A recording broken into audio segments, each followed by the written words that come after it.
Hello नमस्कार दोस्तों, स्वागत है आप सभी का हमारे YouTube चैनल तत्काल एजुकेशन पे। दोस्तों उम्मीद करते हैं आप सभी बहुत अच्छे होंगे, आपकी तैयारी भी काफी जबरदस्त तरीके से चल रही होगी। दोस्तों आज हम आप लोगों के लिए रीजनिंग के 15 अति महत्वपूर्ण प्रश्न के बारे में इस वीडियो में बताएंगे, जो कि SSC, railway, group D, NTPC या किसी स्टेट एग्जाम की तैयारी कर रहे हैं। इस टाइप के प्रश्न हमेशा परीक्षाओं में पूछे जाएंगे। दोस्तों ये पार्ट नंबर कौन सा है? 480 है। पार्ट नंबर 479 नहीं देखें तो आप वीडियो सेक्शन में जाके देख सकते हैं। दोस्तों पहला प्रश्न देख लेते हैं। दोस्तों पहला प्रश्न है, इसमें देखिए नीचे देखिए श्रृंखला श्रेणी में प्रश्नवाचक चिन्ह के स्थान पर कौन सी संख्या आएगी। देखिए नीचे यहाँ पर आपको एक श्रृंखला दी है, इन श्रृंखला बताना है कि इस प्रश्नवाचक के चिन्ह पर इन चार ऑप्शन में से कौन सी संख्या यहाँ पर भरा जाएगा।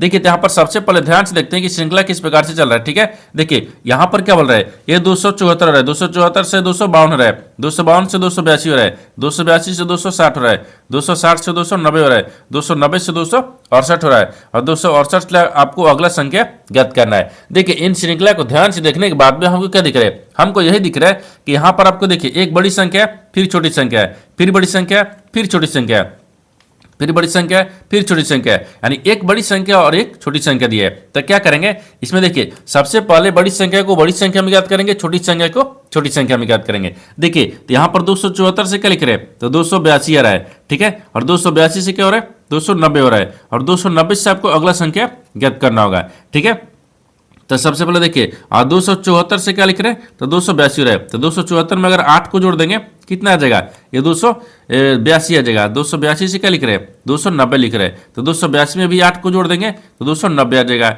और 290 से क्या लिख रहे हैं, तो यहाँ पर देखिए 290 में भी क्या करते हैं, 8 को जोड़ देंगे। जब 8 को जोड़ देंगे यहाँ पर कितना आ जाएगा, ये 298 आ जाएगा। ठीक है ना, 200 कितना गया, 98 आ जाएगा। ठीक है, 298 गया। आप क्या करेंगे, आप छोटी संख्या को ज्ञात करेंगे। देखिए यहाँ पर आपको छोटी संख्या दिख रहा है, यानी 552 दिख रहा है, सॉरी यहाँ पर 252 दिख रहा है ना। ये 252 से क्या रहे 260 रहा है, और 260 ले क्या ले रहे हैं, यहाँ पर 268 हो रहा है। देखिए तो 252 से क्या लिख रहा है, यहाँ पर 260 रहा है। तो 252 में अगर 8 को जोड़ देंगे 60 आ जाएगा, और 60 ले क्या लिख रहे हैं, देखिए 68 लिख रहे हैं। तो 60 में भी 8 को जोड़ देंगे 68 आ गया। लेकिन आपको पूछा है कि प्रश्नवाचक चिन्ह पर कौन सा संख्या भरा जाएगा, तो 298 हो जाएगा। तो 298 को देखते हैं किस ऑप्शन दिख रही है, तो ऑप्शन नंबर यहाँ पर आपको ए में दिख रहा है, यानी ऑप्शन नंबर ए आपका सही हो जाएगा। दोस्तों उम्मीद करता हूं इस प्रश्न को भी आप अच्छी तरह से समझ पाओगे। नेक्स्ट प्रश्न देख लेते हैं। दोस्तों दूसरा प्रश्न है, इसमें देखिए नीचे दिए गए विकल्पों में से संबंधित संख्या को चुनिए। देखिए नीचे यहाँ पर आपको एक संबंधित संख्या दी है, यानी 3 जो है आपको 28 ले समेत है। ठीक उसी प्रकार से बताना है कि 9 जो है ना इस प्रश्नार्थक के चिन्ह पर इन चार ऑप्शन से किसे समेत होगा। देखिए यहाँ पर सबसे पहले प्रश्न को समझते ही से बोलकर है। ठीक है ना, देखिए यहाँ पर आपको 3 को क्या करेंगे कि 28 आ जाएगा। उसी प्रकार से यहाँ पर 9 को रखेंगे। ठीक है ना, देखिए यहाँ पर 3 को क्या करते हैं, ये 3 हो गया। अगर 3 का क्यू करेंगे, ठीक है ना, और +1 कर लेंगे तो कितना आ जाएगा, ये 28 आ जाएगा। क्योंकि देखिए तितली के 9 होती है 27 है, 27 में एक जोड़ देंगे कितना गया, ये 28 आ गया। ठीक है, उसी प्रकार से देखिए यहाँ पर 9 को भी रखेंगे, ये 9 दिख रहा है। ठीक है ना, 9 का क्या करेंगे, क्यू करेंगे और प्लस में एक जोड़ देंगे। देखिए तो 9 का क्यू करेंगे तो 729 होता है। ठीक है, और 729 में एक को जोड़ देंगे कितना गया, ये 730 आ गया। यानी इस प्रश्नार्थक चिन्ह पर कौन सी संख्या भर जाएगा, ये 730 हो जाएगा। तो 730 को देखते हैं किस ऑप्शन में दिख रही है, यानी ऑप्शन नंबर किस में दिख रहा है, तो सी में दिख रहा है, यानी ऑप्शन नंबर सी आपका सही हो जाएगा। दोस्तों मैं उम्मीद करता हूं इस प्रश्न को भी आप अच्छी तरह से समझ पाओगे। नेक्स्ट प्रश्न देख लेते हैं। दोस्तों तीसरा प्रश्न है, इसमें देखिए एक निश्चित कुल भाषा में, यानी देखिए VOCAL को यहाँ पर 46,218 लिखा जाता है, और यहाँ पर OVL इसको यहाँ पर 68,514 लिखा जाता है। उसी कुल भाषा में इसको कैसे लिखा जाएगा आपको इसी को बताना है। देखिए तो यहाँ पर सबसे पहले प्रश्न को समझिए से बोलकर, ठीक है ना। देखिए यहाँ पर क्या बोल रहा है, ये बोल रहा है कि एक निश्चित कुल भाषा दी है, जिसमें देखिए यानी वोकल को क्या लिख रहा है, 46,218 लिखा जाता है। उसी प्रकार से देखिए वो यानी वोलक्स को क्या लिख रहा है, यानी 68,514 लिखा जाता है। ठीक है, उसी कुल भाषा में बताना है कि इसको कैसे लिखा जाएगा। देखिए तो यहाँ पर क्या करिएगा, वीडियो को रोक खुद अपने आप से बनाने का कोशिश करिएगा, और 15 प्रश्न में से अपने कितने प्रश्न सही किए हैं वीडियो को लास्ट में कमेंट में जरूर बताइएगा। और इस चैनल पर पहली बार आए तो चैनल को सब्सक्राइब कर बेल आइकन घंटी को प्रेस जरूर कर लीजिए, क्योंकि सबसे पहले इस तरह क्लास आपको मिलता रहे। यहाँ पर सबसे पहले ध्यान देखिए यहाँ पर क्या लिख रहा है, एक निश्चित कुल भाषा दी है। देखिए यहाँ पर वोकल को क्या लिख रहे हैं, देखिए यहाँ पर VOCAL ठीक है, इसको क्या लिख रहे हैं, तो 46। ठीक है ना, ये यहाँ पर आपको 46 लिख रही है। देखिएगा 46,218 हो रहा है। ठीक है, उसी प्रकार से देखिए यहाँ पर लिखा जा रहा है, यानी ओ लिख रहा है, भी लिख रहा है, ए लिख रहा है, एल लिख रहा है और एस लिख रहा है। इनको भी क्या लिख रहा है? 68, यानी 68 514 लिख रहा है। ठीक है ना। उसी कुल भाषा में बताना है कि एस को कैसे लिखा जाएगा। ठीक है ना। तो एस बराबर क्या लिखा जाएगा। अब देखिए इस तरह के सवाल को करते हैं। इस तरह के सवाल में देखिए ये आपको अक्षर दिख रहा है, इसमें कॉमन मिलाइए, ये संख्या दिख रहा है, इसमें भी आपको एक कॉमन मिलाइए। जो आपको कॉमन मिलेगा ना वही आपको आंसर होगा। जैसे देखिए यहाँ पर आपको क्या लिख रहे हैं? भी मिल रहा है, ओ मिल रहा है। देखिए इसमें भी मिल रहा है, ओ मिल रहा है, यानी ए मिल रहा है, ए मिल रहा है, एल मिल रहा है, एल हो रहा है। यहाँ पर कॉमन सी दिख रहा है, इसमें एस दिख रहा है। ठीक है। अब यहाँ पर आपको संख्या में चलते हैं। ठीक है ना। संख्या में कौन मिलाइए? देखिए यहाँ पर 4 6 मिल रहा है और ठीक है यहाँ पर 4 6 हो गया, यहाँ पर भी 4 हो गया। यहाँ पर आपको क्या दिख रहा है? 1 दिख रहा है, यहाँ पर भी 1 हो गया, इसमें 8 दिख रहा है, इसमें भी 8 दिख रहा है। लेकिन देखिए इसमें आपको 5 दिख रहा है, इसमें आपको 2 दिख रहा है। लेकिन आपसे किसका पूछा है? तो इसका पूछा है। तो इसका कुट क्या हो गया? 5 हो जाएगा। तो यहाँ पर 5 हो गया। तो 5 को देखते हैं किस ऑप्शन दिख रही है, यानी ऑप्शन नंबर किस में दिख रहा है? ए में दिख रहा है, यानी ऑप्शन नंबर ए आपका सही हो जाएगा। दोस्तों मैं उम्मीद करता हूँ इस प्रश्न को भी आप अच्छी तरह से समझ पाओगे। नेक्स्ट प्रश्न देख लेते हैं। दोस्तों 4वां प्रश्न है, इसमें देखिए दी गई आकृति में त्रिभुजों की संख्या है। देखिए यहाँ पर सबसे पहले प्रश्न को समझिए सिंपल कर, ठीक है ना। देखिए यहाँ पर क्या बोल रहा है? एक आकृति दिया है, इन आकृति में बताना है कि त्रिभुजों की संख्या कितनी है। देखिए तो यहाँ पर सबसे पहले ध्यान से देखते हैं, यहाँ पर आपको कितनी आकृति आसान दिख रही है। देखिए 1 2 3 4 5 6 7 और 8, 8 को तो अभी दिख रहा है, ठीक है ना। लेकिन 8 के बाद में देखिए अगर इसको देखेंगे ये त्रिभुज बन रहा है। 8 कितना आ गया? ये 9 आ गया, ठीक है ना। 9 के बाद में अगर इसको रखेंगे कितना आ गया? ये 10 आ गया, ठीक है। 10 को रखते हैं। 10 के बाद में अगर इसको रखेंगे देखिए ई वाला तो कितना आ गया? ये आपको 11 को दिख रहा है, ठीक है ना। ये कितना दिख रहा है? 11 को। 11 के बाद में अगर इसको रखेंगे ये कितना दिख रहा है? ये 12 को दिख रहा है, ठीक है। 12 को दिख रहा है, 12 दिख रहा है। और इसमें कहीं दिख रहा है? हाँ और दिख रहा है। कैसे? देखिए 12 अगर एक ऐसे देखेंगे, ठीक है। देखिए इसको 12 1 ये 13 आ गया, ठीक है ना। 12 1 कितना रहे? ये 13 आ रहा है, ठीक है। इसको हम 13 रख लेंगे। और 13 के बाद में देखिए एक इधर से भी देखेंगे, ये 13 एक इधर से कितना गया? ये 14 आ गया। कितना गया? ये 14 दिख रहा है। और कहीं दिख रहा है? हाँ और दिखेगा, ये तो 14 दिख रहा है, ठीक है ना। 14 के बाद में देखिए ये तो आपको ऐसे दिखेगा, फिर आपको ऐसे दिखेगा ना। 14 एक ऐसे दिखेंगे, कितना गया? ये 15 आ गया। कितना गया यहाँ पर आपको? ये 15 गया। देखिए यहाँ पर आपको कितना गया? रेड वाले 15 गया। और 15 के बाद में एक इधर से भी देखेंगे ना, देखिए इधर से भी देखेंगे तो 15 एक किसको रखेंगे? कितना गया? 15 एक कितना गया? ये 16 गया। कितना गया? 16 गया। और इसमें कहीं दिख रहा है? नहीं दिख रहा है। यानी इस टोटल यानी इस आकृति में टोटल कितने त्रिभुजों की संख्या दिख रही है? तो 16 को दिख रहा है। तो 16 को देखते हैं किस ऑप्शन दिख रही है, यानी ऑप्शन नंबर डी में दिख रहा है, यानी ऑप्शन नंबर डी आपका सही हो जाएगा। दोस्तों उम्मीद करता हूँ इस प्रश्न को भी आप अच्छी तरह से समझ पाओगे। नेक्स्ट प्रश्न देख लेते हैं। दोस्तों 5वां प्रश्न है, इसमें देखिए राजेश का परिचय कराते हुए नेहा कहा इसके भाई के पिता मेरे दादा के इकलौते बेटे हैं। तो नेहा का राजेश ले क्या रिश्ता है आपको इसी को बताना है। देखिए यहाँ पर सबसे पहले प्रश्न को समझिए सिंपल कर, ठीक है ना। देखिए यहाँ पर क्या बोल रहा है? सबसे पहले ध्यान से देखिए, ये बोल रहा है कि राजेश का परिचय कराते हुए नेहा ने कहा, माने राजेश के परिचय कराते हुए नेहा कहती है। तो मान लीजिए यहाँ पर क्या रखते हैं? नेहा को रखते हैं, ठीक है ना। ये नेहा हो गया। नेहा जो है वो राजेश का परिचय कराते हुए बोलती है। तो मान लीजिए इसको क्या रखते हैं? और राजेश को यहाँ पर रखते हैं, ठीक है। राजेश, ठीक है ना। ये राजेश हो गया, ठीक है। राजेश का परिचय कराते हुए नेहा ने कहा, ठीक है। नेहा ने कहा, क्या कहा? देखिए यहाँ पर बोल रहा है इसके भाई, यानी राजेश के भाई। देखिए तो राजेश के भाई ई हो गया, ठीक है। राजेश के भाई हो गया, ठीक है ना। राजेश के भाई के पिता, तो राजेश के भाई के पिता, यहाँ पर पिता को रख लेंगे, ठीक है। ये पिता दिख रहा है, ठीक है ना। पिता हो गया। राजेश के भाई के पिता यानी मेरे दादा के इकलौते बेटे हैं, नेहा के दादा के इकलौते बेटे हैं। तो नेहा के दादा के इकलौते बेटे हैं, तो नेहा के दादा को मान लीजिए यहाँ पर रखते हैं, ठीक है ना। ये नेहा के दादा हो गया, ठीक है ना।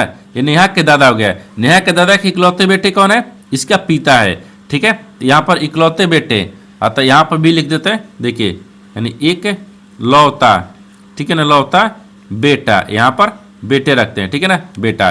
देखिए तो आपसे वही पूछा है कि राजेश को जो है ना पूरा नेहा से कैसे संबंधित है, ठीक है ना। तो देखिए यहाँ पर इसको क्या बोलेगा आपको इसी को बताना है। यहाँ पर ध्यान से देखिए, एक बार फिर से समझिए। देखिए राजेश का यहाँ पर भाई कौन हो गया? ये हो गया। राजेश के भाई के ये कौन हो गया? पिता हो गया। और इसका पिता के देखिए इकलौता, देखिए अब नेहा के दादा के इकलौते बेटा कौन है? इसके पिता है। ठीक है ना, इसके पिता है। अब देखिए, तो जब इसका ये भाई हो गया, इसका ये पिता हो गया, जब इसका ये पिता हो गया, क्योंकि यह पिता का पिता क्या होता है, दादा होता है, ठीक है।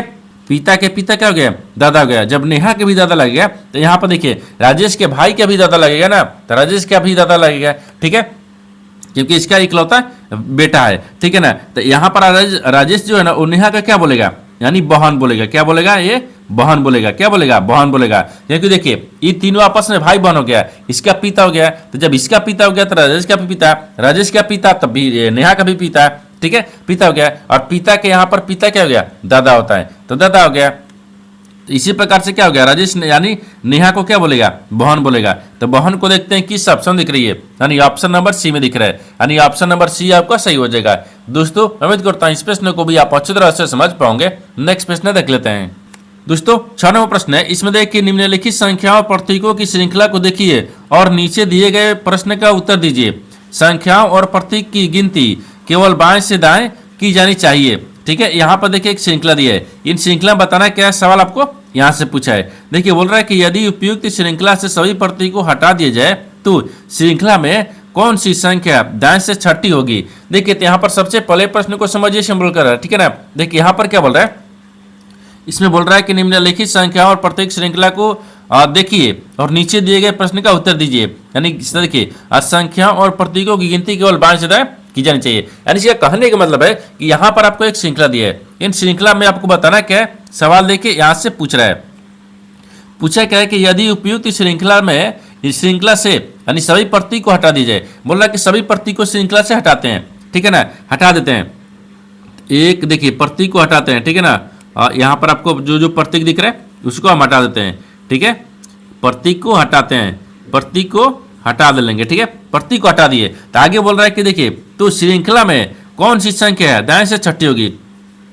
देखिए तो बच्चा क्या है, यहाँ पर सभी प्रतीक को हटाने पर 46, 8, 3, 2, 7, 9, 1, 1 और 5। तो आपको बोल रहा है कि बाएं से, आप बोल रहे हैं ना कि देखिए यानी दाहिने से छठा है, तो दाहिने तक कौन होता है, ये होता है, यानी इधर से दाएं होता है, इधर से बाएं होता है। तो दाहिने से बोल रहा है कि छठा, तो दाहिने से छठा कौन सा दिख रहा है। देखिए तो 1, 2, 3, 4, 5, 6, यानी दाहिने से छठा कौन सा दिख रहा है, 2 आ गया। तो आप वही पूछा है कि दाहिने से छठा कौन सी संख्या होगी, 2 हो जाएगी। तो 2 को देखते हैं किस ऑप्शन दिख रही है, ऑप्शन नंबर यहाँ पर बी में दिख रहा है, यानी ऑप्शन नंबर बी आपका सही हो जाएगा। दोस्तों उम्मीद करता हूं इस प्रश्न को भी आप अच्छी तरह से समझ पाओगे। नेक्स्ट प्रश्न देख लेते हैं।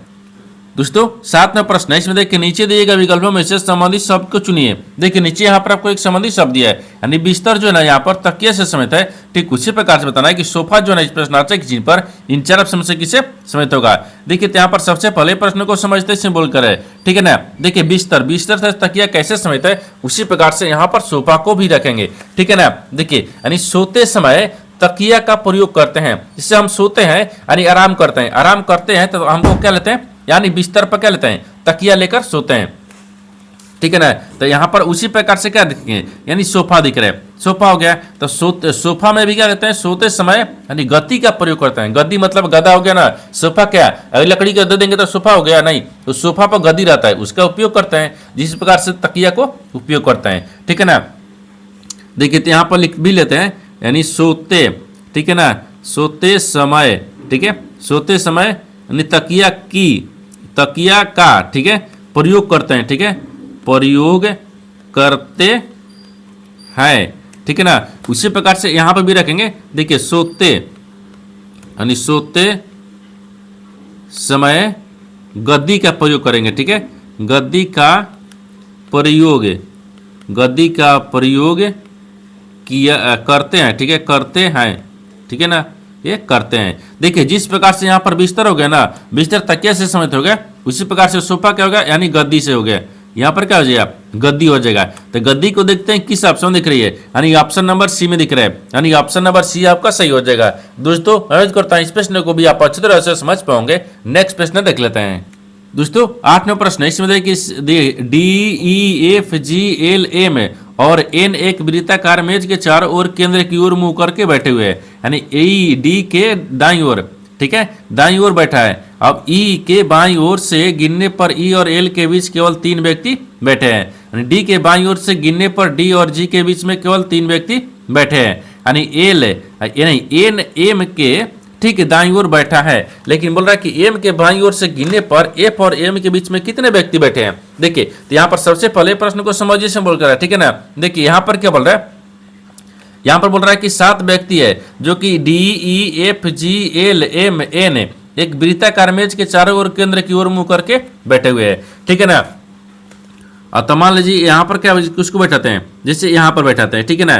देखिए यहाँ पर एक व्यक्ति, 2 व्यक्ति, 3 हो गया, 4 हो गया, 5 हो गया, 6 हो गया, 7 हो गया, ठीक है। आगे देखिए, आगे बोल रहा है कि ई जो है ना वो डी के दाईं ओर से, ई जो है ई वो डी के दाईं ओर बैठा है। ओ तो डी के दाईं ओर कौन बैठा है, तो डी के दाईं ओर कौन बैठा है, तो ई बैठा है। तो यहाँ पर डी को रखते हैं, ठीक है।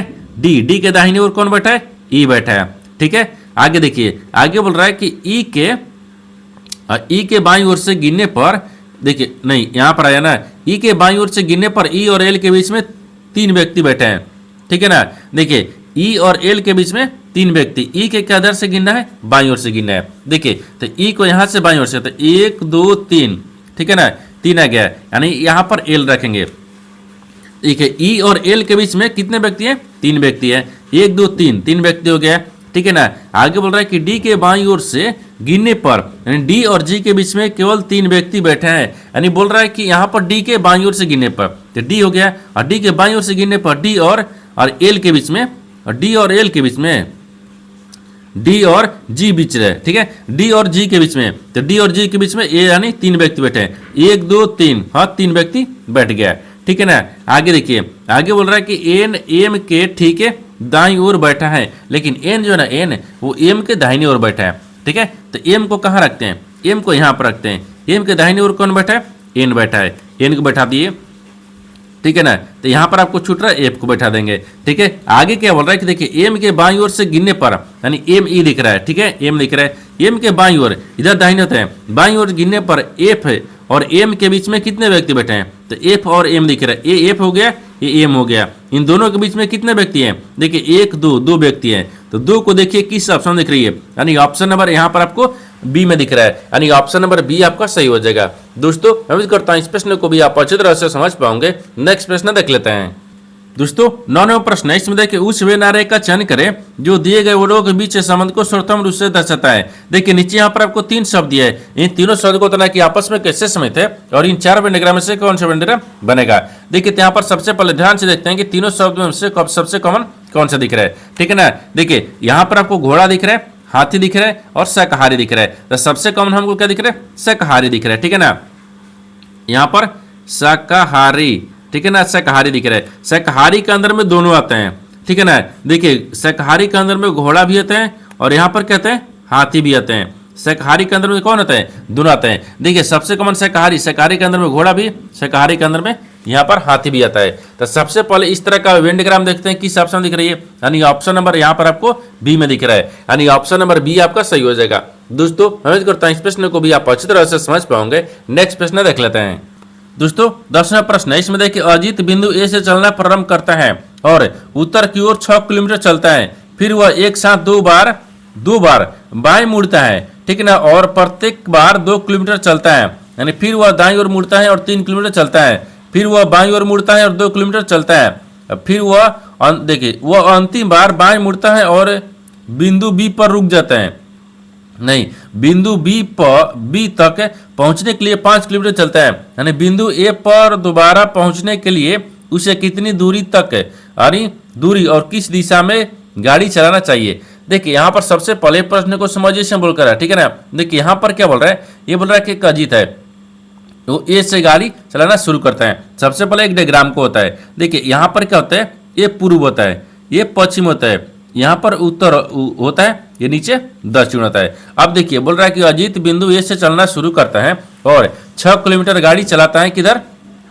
उत्तर की तरफ। तो मान लीजिए यहाँ पर ए को रखते हैं, ठीक है ना, ये अजीत हो गया और यहाँ से 6 किलोमीटर गाड़ी चलाता है, ठीक है, 6 किलोमीटर गाड़ी उत्तर की तरफ चलाता है। और बोल रहा है कि फिर वह बाएं ओर 2 बार बाएं मुड़ता है और प्रत्येक बार 2 किलोमीटर चलता है, यानी 2 बार, देखिए एक बार बाएं मुड़ा 2 किलोमीटर, दोबारा मुड़ा ये भी 2 किलोमीटर, ठीक है ना, फिर वह दाईं ओर मुड़ता है और 3 किलोमीटर चलाता है, फिर दाहिने तरफ मुड़ता है तो दाहिने इधर हो गया, ये 3 किलोमीटर चलाता है, ठीक है।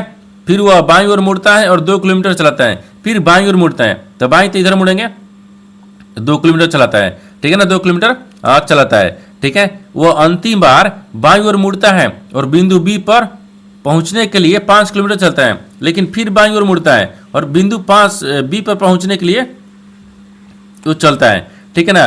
और तब बिंदु बी पर पहुंचने के लिए चलता है, ठीक है ना। यहाँ पर चल गया, ये कितना चल रहा है, ये 5 किलोमीटर चल रहा है, ठीक है। इसको यहाँ तक रखेंगे, ठीक है ना, देखिए इसको यहाँ तक रखेंगे। आगे देखिए, आगे क्या बोल रहा है कि बिंदु ए पर दोबारा पहुंचने के लिए उसे कितनी दूरी और किस दिशा में चलना चाहिए। देखिए ये बोल रहा है कि यहाँ तक आ गया, इसको कलर को चेंज करते हैं। देखिए ये आपको क्या बोल रहा है, यहाँ तक आ गया है, ठीक है, 5 किलोमीटर चल गए, लेकिन फिर बोल रहा है कि हमको ए पर जाने के लिए, देखिए यहाँ से क्या करेंगे, इसको रखेंगे। देखिए यहाँ से आपको ए पर जाने के लिए, ए कौन सा है, ए दिख रहा है, ए हो गया, ठीक है। ए पर हमको दोबारा जाने के लिए, ठीक ना, यहाँ पर कितनी दूरी और किस दिशा में जा रहा है आपको इसी बताना है, ठीक है ना। देखिए ये टोटल कितना दिख रहा है, तो टोटल आपको 6 किलोमीटर दिख रहा है, ठीक, कितना दिख रहा है, 6 किलोमीटर। जबकि यहाँ तक हम आ गए, यहाँ तक कितने लिए, देखिए 2 किलोमीटर, ये 2 किलोमीटर, ये 4, यानी यहाँ से यहाँ के बीच की दूरी कितना गया, ये 4 किलोमीटर हो गया, ठीक है, 4 किलोमीटर। और टोटल कितना है, 6 किलोमीटर है, इसका मतलब है 2 किलोमीटर हो गया, 2 किलोमीटर हो जाएगा, ठीक है, 2 किलोमीटर। लेकिन ऊपर से नीचे की तरफ जा रहा है, यानी यहाँ से देखिए, यहाँ से नीचे की तरफ जा रहा है, यानी दक्षिण की तरफ जा रहा है। ये किधर जा रहा है, नीचे क्या है, दक्षिण दिशा है, तो दक्षिण की तरफ हो जाए। तो आपसे वही पूछा है कि कितनी दूरी और किस दिशा में जाना चाहिए। देखिए तो 2 किलोमीटर दक्षिण की तरफ, तो 2 किलोमीटर दक्षिण की तरफ देखते हैं किस ऑप्शन दिख रही है, यानी ऑप्शन नंबर यहाँ पर बी में मिल रहा है, यानी ऑप्शन नंबर बी आपका सही हो जाएगा। दोस्तों उम्मीद करता हूँ इस प्रश्न को भी आप अच्छे तरह से समझ पाओगे। नेक्स्ट प्रश्न देख लेते हैं। दोस्तों 11वां प्रश्न है, इसमें देखिए यदि ए का अर्थ भागा, बी का अर्थ गुना, सी का अर्थ प्लस और डी का अर्थ माइनस है तो निम्नलिखित समीकरण में प्रश्न चिन्ह का स्थान पर क्या आएगा। देखिए यहाँ पर सबसे पहले प्रश्न को समझिए से बोलकर, ठीक है ना। यहाँ पर क्या बोल रहा है, एक समीकरण दिया, इन समीकरण को सही बनाने के लिए इन चिन्ह को आपस में बदलना होगा, बदलने के बाद में समीकरण को सही बनाएंगे। तो सबसे पहले क्या कहते हैं ना, इन चिन्ह को बदलते हैं, ठीक है। देखिए ये बोल रहा है कि यदि ए का अर्थ क्या दिख रहा है, भागा, ए की जगह कहाँ दिया है, यहाँ पर, इसके जगह पर भागा रखते हैं। बी का अर्थ क्या दिख रहा है, गुना, तो बी की जगह पर गुना रखते हैं, ठीक है ना, बी की जगह पर गुना रख लिए। आगे बोल रहा है कि सी का अर्थ क्या दिख रहा है, प्लस, तो सी की जगह पर प्लस रखते हैं। और डी का अर्थ क्या दिख रहा है, माइनस, तो यहाँ पर माइनस रखेंगे। अब समीकरण को सोल्व करेंगे क्योंकि चिन्ह बदल दिए, ठीक है ना। देखिए तो यहाँ पर क्या गया, 2 गुने कितना गया, 18 आ गया। फिर यहाँ पर माइनस कितना गया, 20 आ गया। और फिर भागा 5, सॉरी हाँ भागा 4 दिया, ठीक है, 4 हो गया, प्लस 15 गया। फिर बराबर प्रश्नार्थक चिन्ह। देखिए तो इसको भाग करेंगे, 4 5 20 हो गया, ठीक है ना। 18 दूनी के 36 आ गया और माइनस 5 आ गया, फिर प्लस 15 गया। अब 15 को क्या करते हैं, इसमें जोड़ेंगे, तो 6 5 11 हो गया, ठीक है ना। देखिए 6 5 11 कि एक हाथ में लगा 1 हो गया, 3 1 4 एक हंस लिया 5, और 5 में से इसी को घटा लेंगे, कितना बचेगा, 46 आ गया। यानी इस प्रश्नार्थक चिन्ह पर कौन सा संख्या आ जाएगा, यहाँ पर 46 आ गया। तो 46 को देखते हैं किस ऑप्शन दिख रही है, यानी ऑप्शन नंबर किस में दिख रहा है, अतः ऑप्शन नंबर बी में दिख रहा है, यानी ऑप्शन नंबर बी आपका सही हो जाएगा। दोस्तों उम्मीद करता हूँ इस प्रश्न को भी आप अच्छी तरह से समझ पाओगे। नेक्स्ट प्रश्न देख लेते हैं। दोस्तों 12वां प्रश्न है, इसमें देखिए कथनों को पढ़े और दिए गए विकल्पों में से निष्कर्ष को चुने। देखिए नीचे यहाँ पर आपको एक कथन दिया है और निष्कर्ष दिया है। कथन के आधार पर डायग्राम को बनाते हैं और निष्कर्ष के आधार पर प्रश्न को सोल्व करते हैं। देखिए तो यहाँ पर सबसे पहले प्रश्न को समझते इसमें बोल कर है। देखिए एक कथन बोल रहा है, कथन के आधार पर क्या करते हैं, डायग्राम को बनाते हैं। देखिए कथन बोल रहा है कि सभी बिला इमारत है, सभी जो बिला है ना क्या है, इमारत है। तो मान लीजिए यहाँ पर बिला हो गया, ठीक है ना। ये सभी बिला क्या है, यहाँ पर आपको इमारत दिख रहा है और इमारत रखेंगे, ठीक है ना, इमारत, ये क्या दिख रहा है, इमारत हो गया। आगे बोल रहा है कि कुछ इमारत अपार्टमेंट है, तो कुछ जो इमारत है ना अपार्टमेंट है, ठीक है, अपार्टमेंट है, ठीक है, अपार्टमेंट है, ठीक है। आगे देखिए, आगे तो कथन बोल रहा है, कथन के आधार पर डायग्राम को बना दिए, लेकिन निष्कर्ष क्या बोल रहा है, इसके आधार पर ही प्रश्न को सोल्व करेंगे। देखिए निष्कर्ष पहला में दिख रहा है कि सभी इमारत बिल्ला है, सभी जो इमारत है ना वो क्या दिख रहा है, बिल्ला के अंदर में दिख रहा है, नहीं, सभी इमारत के अंदर में बिल्ला है, बिल्ला के अंदर इमारत नहीं है, इसका मतलब ये गलत बोल रहा है, ठीक है। दूसरा देखिए, दूसरा बोल रहा है कि कुछ बिल्ला अपार्टमेंट नहीं है, तो कुछ जो बिल्ला है ना अपार्टमेंट नहीं है, यहाँ दिख रहा है कि कुछ है और यहाँ पर दिख रहा है कि नहीं है, यानी कुछ देखिए बिल्ला अपार्टमेंट, तो इसको ऐसे रखते हैं, ठीक है, ऐसे रखते हैं। कुछ दिख रहा है क्या है, ये बोला कि नहीं है, इसका मतलब ये गलत बोल रहा है। ये भी आपको क्या बोल रहा है, गलत हो गया। दूसरा भी गलत, पहला भी गलत। तो क्या दिख रहा है, यानी यहाँ पर ऑप्शन नंबर सी में दिखेगा, न तो निष्कर्ष 1 और न ही 2 अनुसरण करता है, यानी ऑप्शन नंबर सी आपका सही हो जाएगा। दोस्तों उम्मीद करता हूँ इस प्रश्न को भी आप अच्छी तरह से समझ पाओगे। नेक्स्ट प्रश्न देख लेते हैं। दोस्तों 13वां प्रश्न इसमें देखिए 1500 व्यक्ति शनिवार को प्रदर्शनी देखने गए, जबकि यहाँ पर 1680 लोग रविवार को प्रदर्शनी देखने गए। प्रदर्शनी में जाने वाले लोगों की संख्या में हुई प्रतिशत वृद्धि यानी बताना है। देखिए यहाँ पर सबसे पहले प्रश्न को समझिए से बोलकर, ठीक है ना। देखिए यहाँ पर क्या बोल रहे हैं, ये बोल रहे हैं ना, देखिए 1500 व्यक्ति जो है वो शनिवार के प्रदर्शनी देखे गए, अब यहाँ पर 1680 जो लोग जो है वो रविवार को प्रदर्शनी देखने गए। लेकिन आपको जो प्रदर्शनी देखे गए ना उसमें आपको कितनी वृद्धि हुई आपको इसी को बताना है। तो देखिए वृद्धि हुई कितने आपको बताना है। देखिए यहाँ पर टोटल कितना गया था, पहले 1680 गया था। देखिए 1680 कितना है रविवार को, फिर इसमें से माइनस क्या करेंगे 1500 करेंगे, तभी तो आपको घटा के आएगा। इसको घटाएंगे तो घटाने के बाद में कितना गया 180 आ गया। 180 लोग क्या गया, ये फालतू हो गया, जो वृद्धि होगा ना। देखिए अब यहाँ पर वृद्धि को रखते हैं, जिससे वृद्धि दिख रहा है। तब वृद्धि कितना दिख रहा है 180 आ गया। अब 180 में टोटल क्या करते हैं 1500 रखेंगे, ठीक है। फिर यहाँ पर गुना करेंगे, यहाँ पर गुना कितना करेंगे 100 करेंगे, क्योंकि वृद्धि परसेंटेज में पूछ रहा है ना, वृद्धि परसेंटेज में पूछ रहा है। तो वृद्धि परसेंटेज के लिए हो गया 2 जीरो से 2 जीरो काट दिए। हाँ 2 जीरो से 2 जीरो काटिए दिए, इसमें बचा क्या, ठीक है ना, 2 जीरो से 2 जीरो काट दिए, ठीक है। अब यहाँ पर 15 से जब इसको काटेंगे ये 12 मर्थ में कट गया है। यहाँ पर कितना गया 12%। तो आपसे वही पूछा है कि देखिए यहाँ पर पूछा है ना कि तो जाने वाले लोगों की जनसंख्या यानी संख्या में हुई वृद्धि कितना है, तो यहाँ पर 12%। तो 12% को देखते हैं किस ऑप्शन दिख रही है, यानी ऑप्शन नंबर डी में दिख रहा है, यानी ऑप्शन नंबर डी आपका सही हो जाएगा। दोस्तों मैं उम्मीद करता हूँ इस प्रश्न को भी आप अच्छी तरह से समझ पाओगे। नेक्स्ट प्रश्न देख लेते हैं। दोस्तों 14वां प्रश्न है, इसमें देखिए एक शहर की 62% जनसंख्या यानी शिक्षित है, यदि शहर में अशिक्षित लोगों की संख्या 24,567 है तो शिक्षित लोगों की संख्या कितनी है आपको इसी को बताना है। देखिए यहाँ पर सबसे पहले प्रश्न को समझिए सिंपल का है, ठीक है ना। देखिए यहाँ पर क्या बोल रहा है, ये बोल रहा है ना कि एक शहर की जनसंख्या है, मान लीजिए एक शहर है, एक शहर में कितना है 62% लोग जो है ना वो शिक्षित है, यानी पढ़ा लिखा लोग कितने हैं यानी 62% है। तो कितना अनपढ़ हो गया, ये यहाँ पर आपको कितना दिख रहा है, ये 38% लोग अनपढ़ है। यानी यदि शहर में देखिए अशिक्षित लोगों की संख्या भी दिया है, अशिक्षित लोगों की संख्या दे दिया है, परसेंटेज नहीं दिया है संख्या दिया है, ठीक है। तो शिक्षित लोगों की संख्या बताना है कितनी होगी। देखिए तो सबसे पहले क्या करते हैं ना, यहाँ पर टोटल कितना होता है 100%। जब 100 में से क्या करते हैं 62 को घटा लेंगे, यानी 62% शिक्षित है, तो अशिक्षित कितना हो गया ये 38% हो गया। 38% क्या है अशिक्षित है। लेकिन आपको टोटल कितना दिया है, देखिए 24,567 का दिए, इस संख्या में दिया है, ठीक है ना। फिर बराबर रखेंगे, यानी x का, ठीक है, x का कितना 38% है, क्योंकि अशिक्षित पूछा है। देखिए पूछा है कि अशिक्षित लोग दिए है, तो शिक्षित लोगों की संख्या पूछा है, तो 38 हो गया। अब बाटा में कितना गया 100 हो जाएगा, इसको इधर ले लेंगे, अतः कितना गया x आ गया। x बराबर कितना गया, तो x बराबर आपको यहाँ पर 24,567, ठीक है। फिर गुने यहाँ पर 100 रख लेंगे, ठीक है, गुना 100 हो गया। फिर बटा में कितना गया 38 आ जाएगा। इसको सोल्व करेंगे तो कितना गया ये 64, ठीक है ना, 64,600 आ गया। ये क्या गया, देखिए यहाँ पर आपको क्या लिखा था, ये अशिक्षित लोगों की संख्या आ गई। लेकिन आपसे क्या पूछा है शिक्षित लोग पूछा है, ठीक है ना। शिक्षित मतलब पढ़ा लिखा लोग, तो शिक्षित को यहाँ पर रखती है। देखिए शिक्षित, ठीक है, शिक्षित, तो शिक्षित लोग कितना दिख रहा है यहाँ पर आपको 64,650, 64,650 दिख रहा है। और शिक्षित लोग के परसेंटेज कितना दिख रहा है 62 दिख रहा है। अब इनको क्या करेंगे भागा करेंगे, कितने से, तो 100 से, क्योंकि परसेंटेज है तो 100 से करेंगे। अब 100 से करने के बाद देखिए 1 जीरो से 1 जीरो काट दिए, यहाँ पर 62, ठीक है ना। इसको सोल्व कर लेंगे, ठीक है। अब इसको सोल्व करेंगे ना तो कितना आ जाएगा, इसको सोल्व करने के बाद में देखिए यहाँ पर 40,000 आ गया, ठीक है, यानी 40,083 आ गया, 40,083 हो गया। तो आपसे वही पूछा है कि शिक्षित लोगों की संख्या कितना है, तो 40,083। तो 40,083 को देखते हैं किस ऑप्शन में दिख रही है, यानी ऑप्शन नंबर डी में दिख रहा है, यानी ऑप्शन नंबर डी आपका सही हो जाएगा। दोस्तों मैं उम्मीद करता हूँ इस प्रश्न को भी आप अच्छी तरह से समझ पाओगे। नेक्स्ट प्रश्न देख लेते हैं। दोस्तों 15 प्रश्न है, इसमें देखिए एक व्यक्ति का मासिक वेतन यानी 65 समय और यहाँ पर बोल रहा है कि वो अपने मासिक वेतन में से 20% की बचत करते हैं, तो उसका मासिक व्यय ज्ञात कीजिए। देखिए यहाँ पर सबसे पहले प्रश्न को समझिए सिंपल करा, ठीक है ना। देखिए यहाँ पर क्या बोल रहा है, ये बोल रहा है कि देखिए एक व्यक्ति का मासिक वेतन कितना है, ये 6500 है, यानी महीना का कितना है 6500 है। वो क्या कर रहा है कि अपने मासिक वेतन में से 20% बचत कर लेता है, ठीक है ना। तो उसका आखिर व्यय कितना था, मासिक व्यय कितना था। देखिए ये आपको क्या पूछा है, व्यय पूछा है। तो व्यय पूछने के लिए सबसे पहले मासिक वेतन रखते हैं, ठीक है ना।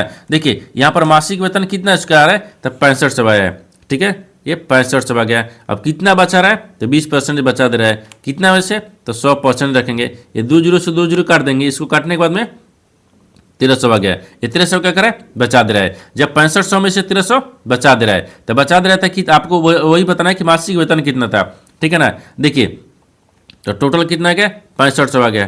6500 में से क्या करेंगे, 1300 को माइनस कर लेंगे, ठीक है ना। तो कितना आ जाएगा, यहाँ पर आपको 5200 आ गया, ठीक है 5200। तो आपसे वही पूछा कि उसका यानी मासिक व्यय ज्ञात कीजिए। तो महीना का वेतन कितना गया, मासिक व्यय यहाँ पर आपको 5200 हो गया। तो 5200 को देखते हैं किस ऑप्शन दिख रही है, यानी ऑप्शन नंबर यहाँ पर आपको बी में दिख रहा है, यानी ऑप्शन नंबर बी आपका सही हो जाएगा। दोस्तों मैं उम्मीद करता हूँ इस प्रश्न को भी आप अच्छी तरह से समझ पाओगे। नेक्स्ट वीडियो में मिलते हैं, तब तक जय हिंद दोस्तों इस चैनल पर पहली बार आए तो चैनल को सब्सक्राइब कर बेल आइकन घंटी को प्रेस जरूर कर लीजिएगा, क्योंकि सबसे पहले इस तरह क्लास आपको मिलता रहे। और इन सारे प्रश्न का PDF आपको टेलीग्राम पर मिल जाएगा, जो कि इस वीडियो का डिस्क्रिप्शन में लिंक दिया गया है।